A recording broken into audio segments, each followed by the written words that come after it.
Hello everyone. I hope you had a nice weekend. And today I'd like to talk about the worst day of my life, the saddest day of my life. So in 2019, I was seeing a few neurologists. One was a neurosurgeon from HSS. I had a laminectomy, I had some spinal surgery, and it was so painful. I never really knew what pain was until that surgery. It was so painful. Then I had some bothersome symptoms that remained after that surgery, and I saw another neurologist, and she said that I have one of 5 things. So you have either a brain tumor, brain cancer, a stroke, or you have MS, which is multiple sclerosis, or Parkinson's. So that was a lot to digest for one appointment. Out of all the 5 choices, I'll take none because none of them sound very nice. But the diagnosis that I most identified with was the stroke. I had a lot of difficulty using my upper right side. I had a dropped leg on my right side, shaking, lack of coordination, but it was all on my right side. So I thought I had a stroke 100%. My father had a stroke when he was 52 or 53 years old. So hypertension runs in our bloodline. So I was convinced that I had a stroke, and I wanted to get to the bottom line of exactly how much brain damage do I have from that stroke. So I saw a specialist at New York Presbyterian Cornell, and she said, "You did not have a stroke. There's no evidence of any type of stroke." I was puzzling. Okay, so scratch that off the list. That means brain tumor, brain cancer, MS, or Parkinson's? Shoot. So one by one, they were eliminated. I went for 4 brain scans, and they found that I did not have a brain tumor. Thank goodness. And further tests showed that it was not brain cancer. So that left MS and Parkinson's.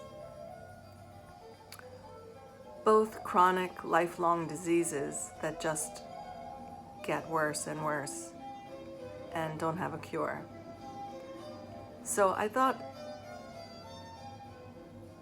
MS was a little more definitive. They could confirm or deny by results of a spinal tap, which is not fun. They withdraw spinal fluid through a needle. That was not fun. But good news, no MS. So MS, I think, is an autoimmune disease where your body attacks the coding of the nerve cells. I think, isn't that simple to cure? Just tell your body not to do that. But it's not that simple. The last remaining diagnosis was Parkinson's. I thought, there's no way I could have Parkinson's. Nobody in my family has it. Mothers, fathers, uncles, aunts, cousins, no one has it. And there's no definitive marker test to determine whether you have it. It's not like cholesterol where you go to get a blood test and they count the cholesterol bodies and that's how you get your score. I was exasperated going through test after test after test. So I said, is there any way to know if I have Parkinson's or not? They said, there is one way. I said, what is it? I said, okay,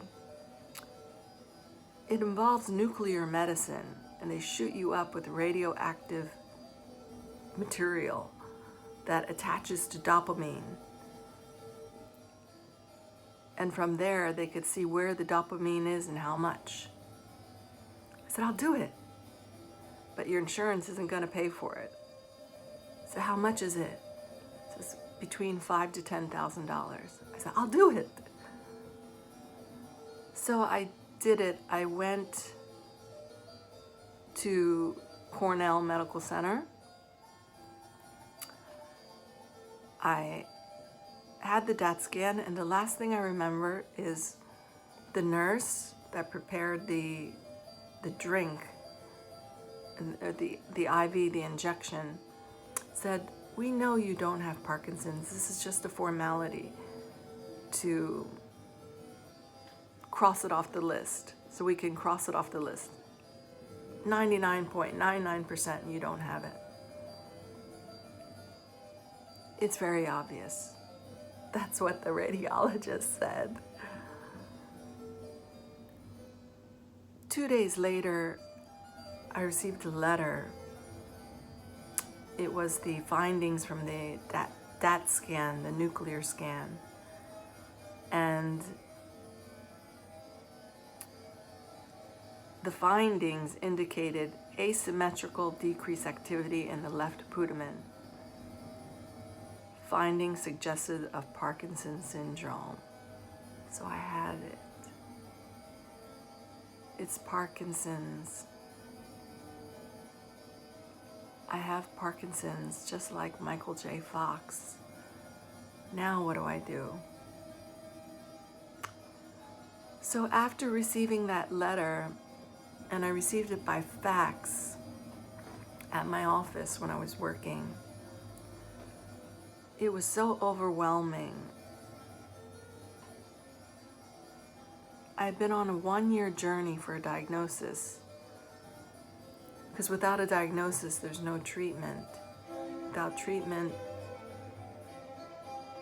there's no chance of getting better.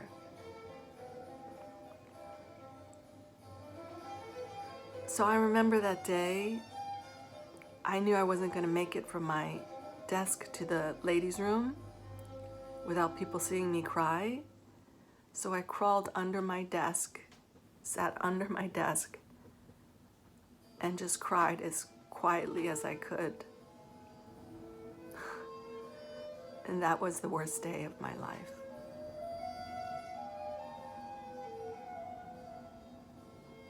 To be continued.